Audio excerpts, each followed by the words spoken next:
अस्सलाम वालेकुम।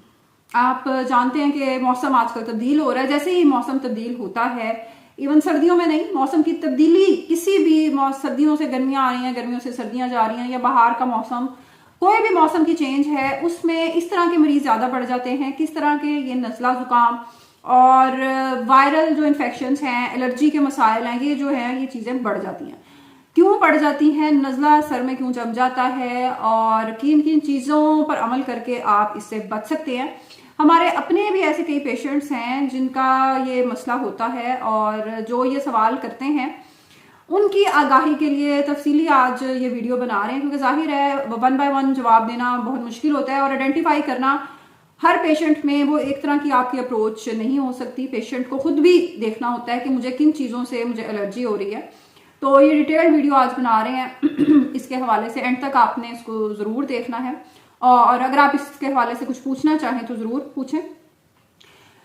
नज़ला जुकाम जो सर में जम जाता है, कई पेशेंट्स आके कहते हैं कि कई मरीज के डॉक्टर साहब हमारे नज़ला जुकाम हुआ हुआ है, फ्लू हुआ हुआ है, लेकिन आपने ना रेशे को रोकने वाली दवाई नहीं देनी, नज़ले को रोकने वाली दवाई नहीं देनी, वो मेरे सर में जम जाता है। क्यों जम जाता है?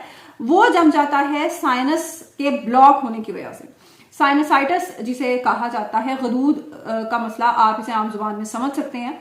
साइनस क्या चीज है? ये छोटी छोटी बारीक खोखली हड्डियां आप इनको कह सकते हैं। ये कोई एक साइनस नहीं होता जिसमें जिस तरह आपके ये आंखों और इस साइड पर फ्रंटल साइनस है, मैक्सिलरी साइनस है, एथमॉइडल है पीछे, उसके बाद स्फिनॉइडल साइनस है। तो ये कई तरह की छोटी छोटी हड्डियां हैं। जब नज़ला जुकाम कुछ लोगों में होता है, कुछ में तो रनी नोज होता है, निकलता रहता है रेशा। कुछ में नज़ला जुकाम जब हम खास तौर पे जो मरीज ये फटाफट दवाइयां खाना शुरू कर देते हैं, खुद से, या सेल्फ मेडिकेशन बहुत है ना, डॉक्टर साहब मुझे जुकाम था, बुखार था, एरिनेक की गोलियां खा ली मैंने, फलानी गोलियां खा ली, नज़ला जुकाम अब सर में जम गया, अब डॉक्टर क्या करें? अच्छा, उसमें उसके ट्रीटमेंट पे तो हम बाद में जाते हैं कि इलाज आप क्या क्या कर सकते हैं। उसको, उस जमे हुए रेशे को निकालना क्या है, पहले आपको देखना है कि मरीज में हो क्या रहा है, मरीज को क्या हो रहा है। उसको समझ तो नहीं आ रही कि मुझे नज़ला था और क्या हुआ था, लेकिन उसके सर में दर्द हो रहा है मुसलसल, उसके इन जगहों पे, ये सारा जो एरिया उस पे दर्द हो रहा है, मुसलसल सर दर्द हो रहा है, भारी हो रहा है, जकड़न हो रही है सर में। वो इसीलिए हो रही है कि वो रेशा जिसको निकलना चाहिए था वो सारा इन जगहों पे जम गया।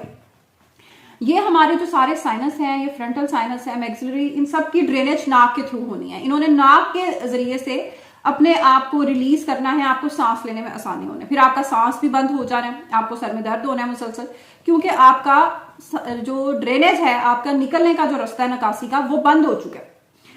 क्यों होता है? बहुत सारी वजूहात हैं। आपकी नाक के अंदर बहुत सारी चीजें हैं, साइनस के अंदर बहुत सारी चीजें हैं जिनसे होता है। कोई मैस, कोई चीज बन सकती है, कोई पॉलिप, कोई गदूद जिसे आप समझ सकते हैं, इन जगहों पे ये नाक और सांस के रास्ते में बन सकता है। कोई फॉरेन बॉडी, कोई चीज, जिस तरह बच्चे कोई नाक में चीज फंसा लेते हैं, उनकी वजह से हो सकता है।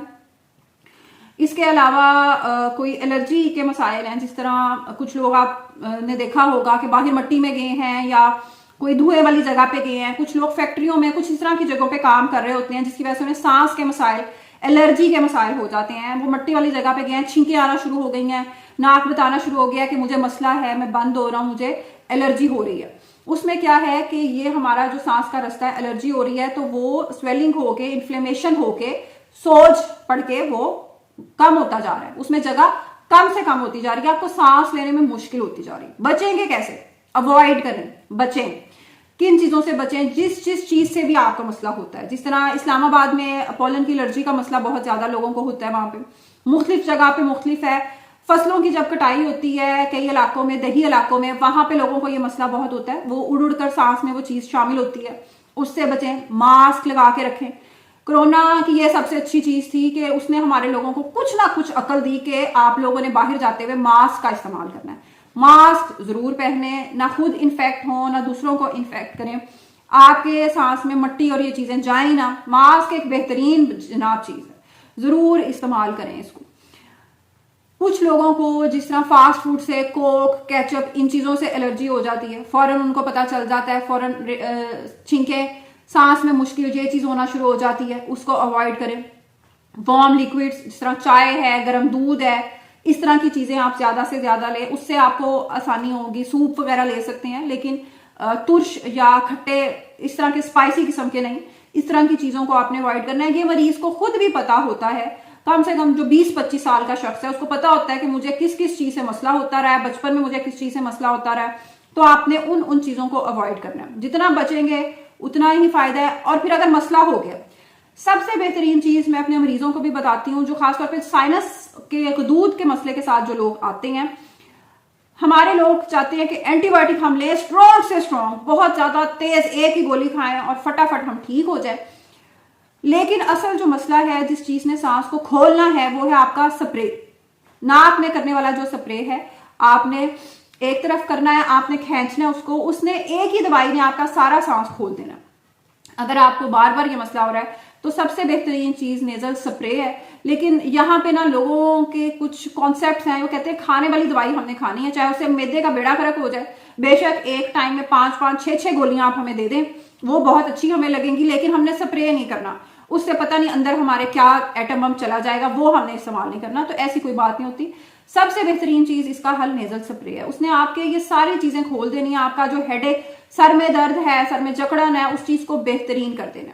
इसके अलावा भी कई चीजें हैं, जिस तरह म्यूकोलिटिक एजेंट्स देते हैं, जिनसे रेशे को पतले करने वाली दवाइयां हैं, वो आपका जो रेशा है, ये सारी जगह पे रेशा है, उसको पतला करती हैं, उसको निकालने में आसानी पैदा होती है। ऐसी बहुत सारी मास्ट सेल स्टेबलाइजर्स है, फिर और बहुत सारी मतलब दवाइयां हैं, वो तो फिर आपने देनी है। अगर मरीज को जरूरत है तो एंटीबायोटिक भी ऑब्वियसली देनी है, लेकिन स्टार्ट भी उससे नहीं आपने कर लेना। और ये सारी चीजें करने के बाद फिर आपने उस पर जाना है। अच्छा, फिर एक तरह के मरीज हैं जिनको हर साल ही ये मसला है, जिनको कॉन्टिन्यूस ही चल रहा है, 2 हफ्ते बाद हो गया, 3 हफ्ते बाद हो गया है, और उनको पता है कि हाजी अब हमें सीजनल चेंज है, मौसमियाती तब्दीली है, हमें ये मसला होना ही होना है। तो क्या करें? हर साल फ्लू की वैक्सीन आती है सर्दियां शुरू होने से पहले, सितंबर-अक्टूबर में, जरूर लगवाएं अपने करीबी डॉक्टर से। नाम उसका मुख्तलिफ होता है, आप अपने करीबी डॉक्टर से राब्ता कर सकते हैं। अच्छी बड़ी फार्मेसीज पे आ जाती है, सितंबर के एंड पे, सितंबर के दूसरे-तीसरे हफ्ते में आना शुरू हो जाती है। जरूर लगवाएं, खुद भी लगवाएं, अपने बच्चों को भी, जिन जिनको ये प्रॉब्लम होता है उनको जरूर लगवाएं। आपकी इम्यूनिटी बिल्डअप करने में ये अच्छा रोल प्ले करती है। उसके अलावा विटामिन डी जरूर लें, आपकी इम्यूनिटी के लिए बहुत अच्छा है। आपका जिस्म इस काबिल होता है कि वो इन्फेक्शन का मुकाबला खुद से कर सके। ये छोटी चीजें हैं जिन पर अमल करके आप इससे बच सकते हैं। जितना बचेंगे उतना ही बेहतर है। फिर ऑब्वियसली जब इन्फेक्शन है तो उसको तो हमने ट्रीट करना है, उसका इलाज करना है, लेकिन ये छोटी चीजें, उनसे आप बच सकते हैं। एक चीज खास तौर पे मर्दों के लिए, ये जो स्मोकिंग है या स्मोक के अंदर आप कुछ जगह ऐसी होती हैं, वर्क प्लेसेस जहां आप काम करते हैं, ये भी आपके सांस को बहुत ज्यादा खराब करता है। इससे भी बचें, जितना बच सकते हैं। जिस तरह मैंने पहले कहा कि मास्क काइंडली जरूर बनाएं, अपनी जिंदगी का हिस्सा बना लें कि जब भी बाहर जाना है आपने मास्क जरूर पहनना है। बहुत ही अच्छी चीज है। पाकिस्तान के बड़े शहरों की हवा जितनी गंदी और स्मॉग से भर चुकी है, लाहौर, फैसलाबाद, कराची, ये जितने भी शहर हैं, तो बराहे मेहरबानी जितना मास्क का इस्तेमाल करेंगे उतना ही बचेंगे। फिर घरों में आप ह्यूमिडिफायर्स और ये एयर प्यूरिफायर्स यूज कर सकते हैं। वो तो खैर बहरहाल अब तो शायद घरों का हिस्सा बन जानी आने वाले सालों में, जितनी पोल्यूशन बढ़ रही है। तो बहरहाल ये छोटी चीजें हैं जिनको आप अपना कर अपनी जिंदगी को आसान बना सकते हैं। और ये हर वक्त जो बीमार, नाक बह रहा है, इन चीजों से आप बच सकते हैं। आपका भी अगर यही मसला है और आप इसके हवाले से कुछ पूछना चाहते हैं तो काइंडली कमेंट सेक्शन में जरूर लिखें। हम अगली वीडियो में आपको जरूर इसका जवाब देने की कोशिश करेंगे। अल्लाह हाफिज।